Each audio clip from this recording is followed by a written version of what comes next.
Right. Here with Joe Pecorelli. Well, I'm really glad I'm here.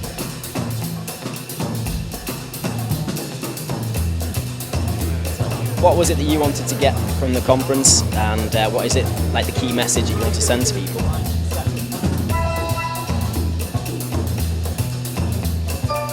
Derek Evans from AFBI, Agro Food and Biosciences Institute.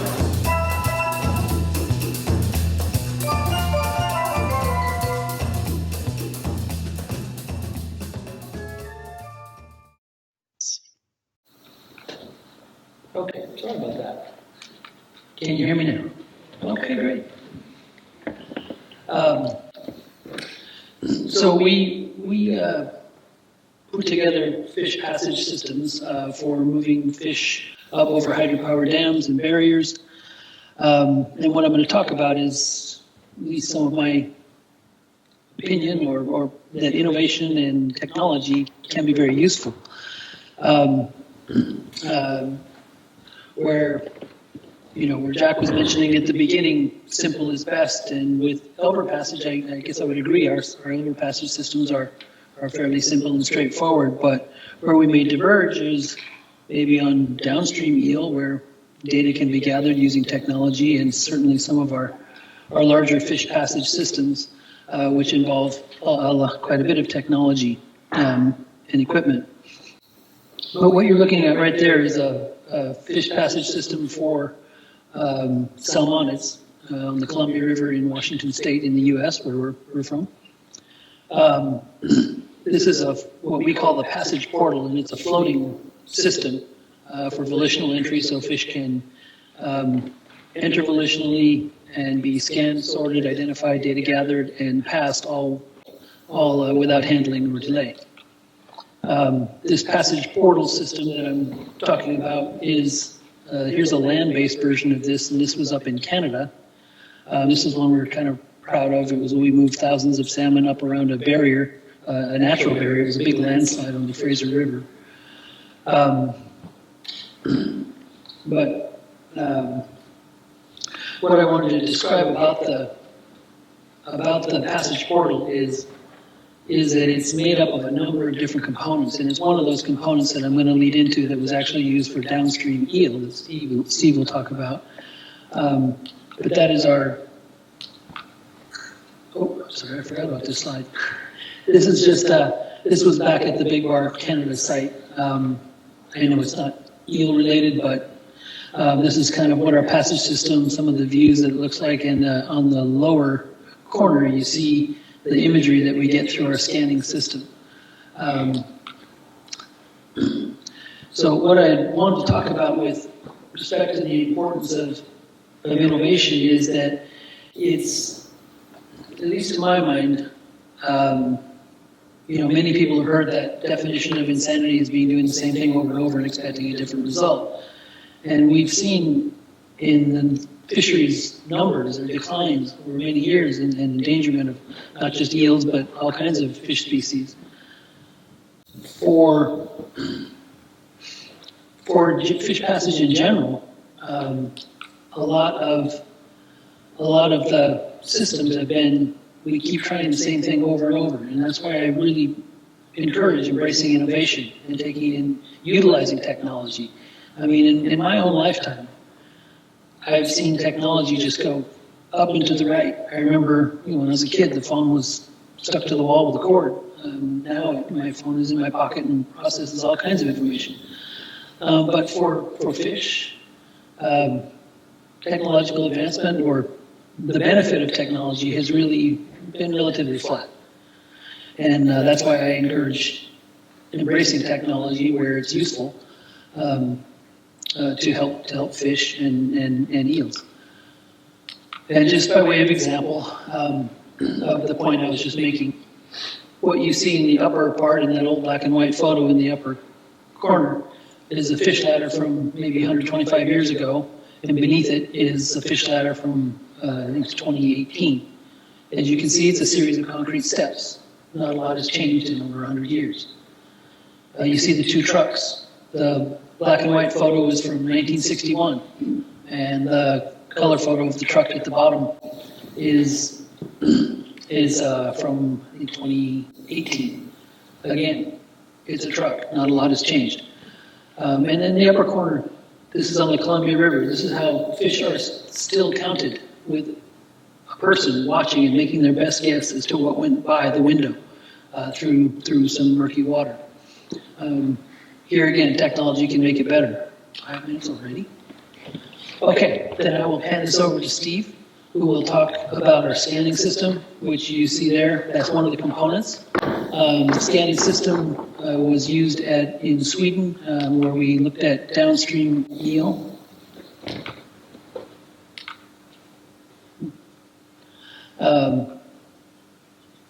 Anyway, I'll pass this over to Steve. Yeah.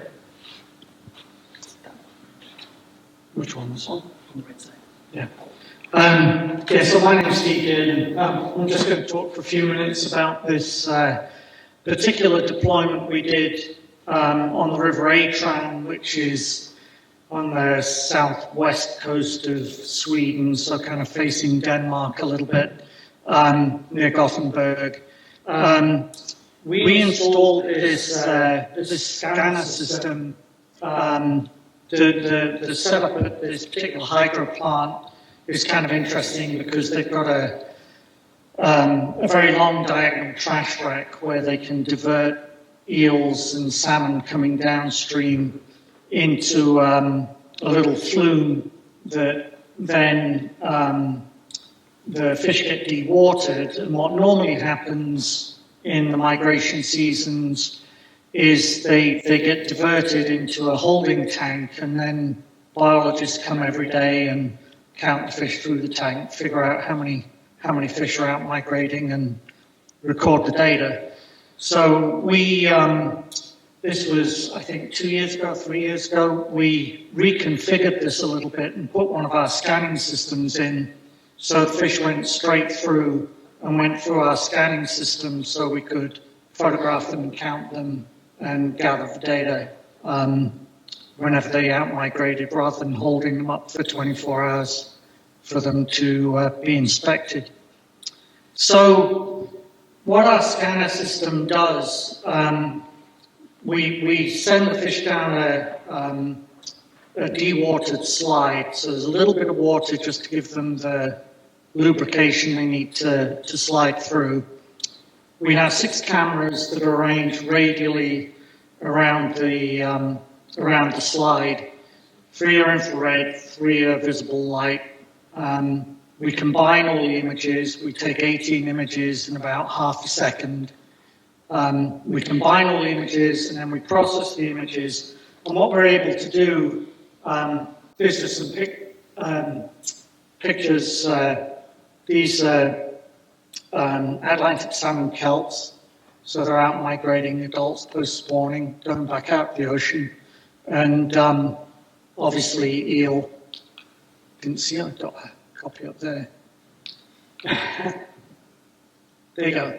But the other thing that the scanner does is while it's taking these pictures, we can actually get real-time data off of whatever's going through it.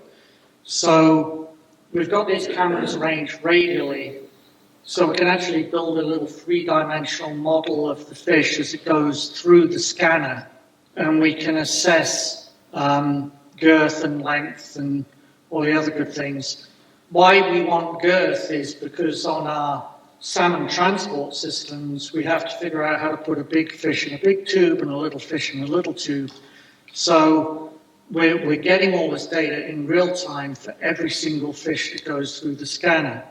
So what we're able to do, there you go, there's a picture of some of the images we're collecting as the salmon goes through the scanner, and you can see, you can just make out in the middle picture there, you can see where we're getting the width of the fish along the body and also the fork length between the mouth and the tail from different angles, and that's the information we use to calculate girth and length.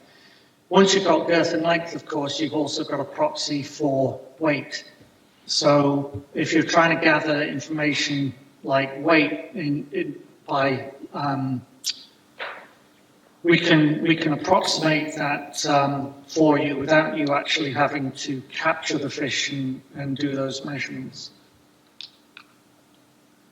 And here's some of the data that we got. This is from her team, but it's giving you an idea of the data we collected on length of the fish, and the overall length to girth ratio that we got out of the samples that we collected over I think it was only a 3 or 4 week period that we were collecting data on this particular river.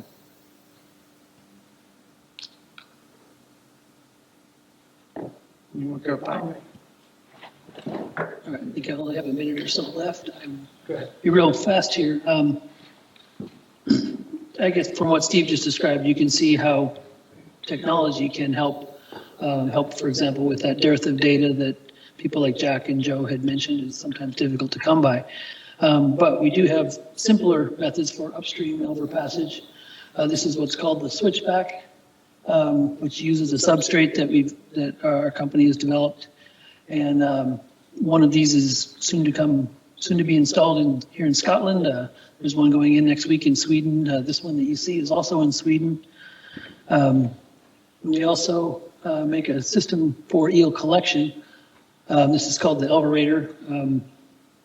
And this is one that's been studied against other methods of collection and was an independent study, and it was shown to collect 3 times as many elver as the methods it was tested against.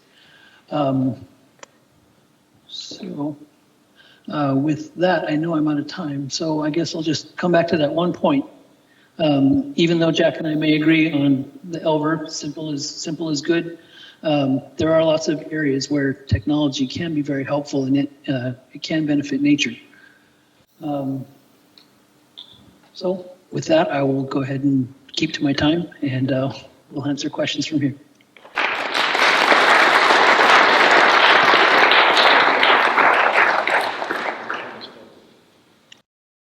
Any questions from anywhere in the room before we go on to online?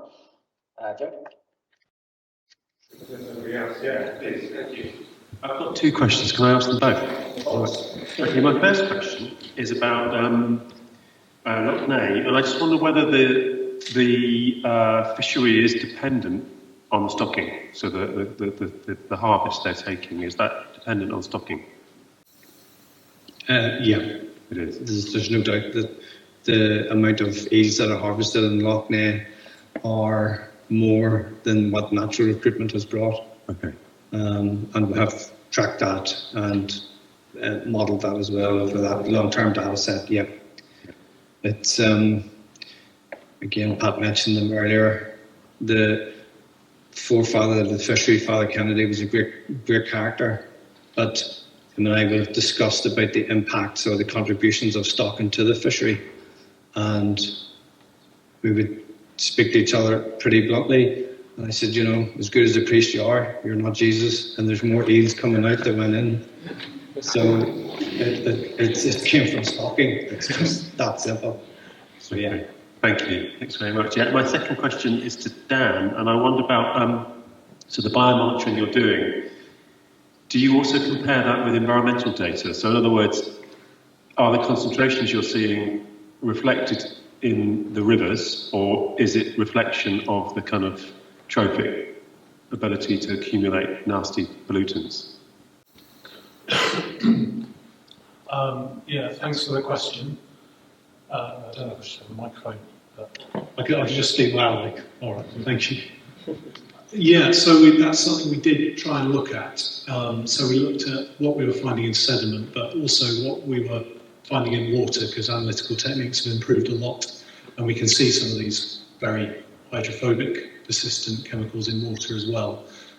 We didn't really see a relationship, I'm afraid, which bioaccumulation theory suggests you should see a relationship, and certainly partners working in the Environment Agency have done for some of their work. I think part of the problem is how we do the analysis in water. So when we sort of analyse water for chemicals of this sort, we look at whole water. So we're looking at the fraction that's still stuck to particulate matter in the water as well as what's truly dissolved, whereas the bioaccumulation theory would tell you what's accumulated from water is mainly associated with what's in the water phase. So there are various problems around it, and it's another reason, I think, why when you're wanting to look long-term at environmental contamination for these sorts of chemicals, looking in biota or some surrogate for biota is the way to do it. I hope that answers the question anyway. Hi, Ewan in Scottish Water.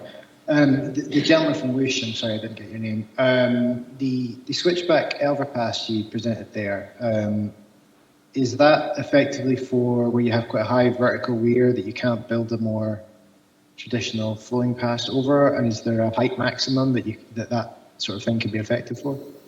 Yeah, it is for pretty much the situation you described, where you've got a fair amount of height, maybe 15 feet or so.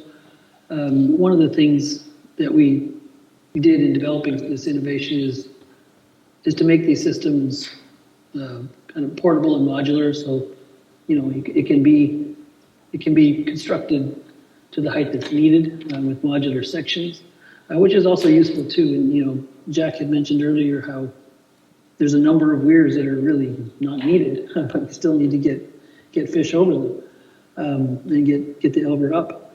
And in those instances, even if being portable and modular, these could be installed and used to get elver up and past.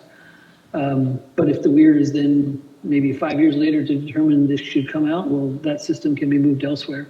It can be shortened or increased. So yeah, I mean, the short answer to your question is yes, a little bit of height. It could be wall mounted and can be removed during off season.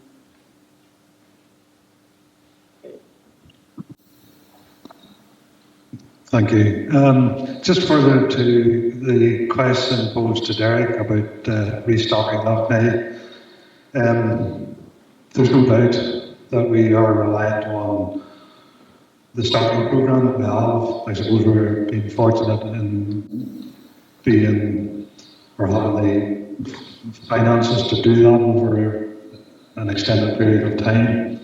But I would, in our defence, if you like, make the point that this regulation with regard to the restocking is a win-win in the sense that, okay, it benefits Loch Ness with regard to the intensity of fishing which it can sustain, albeit lower than it once was.